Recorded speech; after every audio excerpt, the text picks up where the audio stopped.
Hech ham xafa bo'lmang. Sizni kamsitganlar sizni qadringiz baland ekanini juda yaxshi bilishadi.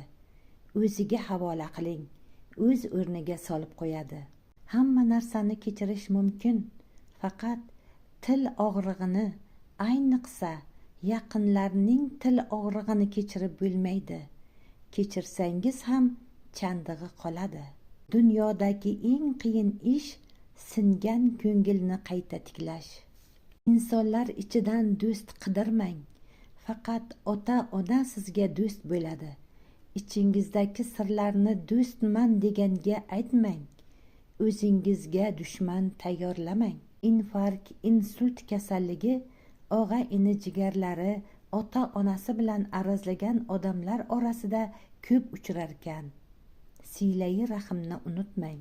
Seni aslida qanday inson ekanligingni bilib turib, seni ustingdan kulib, ko'pchilik oldida kamsitganni hech qachon kechirma. Sizni yomon deb bilganlarga hech qachon yaxshiligingizni isbotlamang. Sizni yaxshi ko'radiganlar sizni xatolaringiz bilan ham yaxshi ko'radilar. Yomon ko'radiganlarga joningizni bersangiz ham yomon ekaningizga isbot topib beradilar.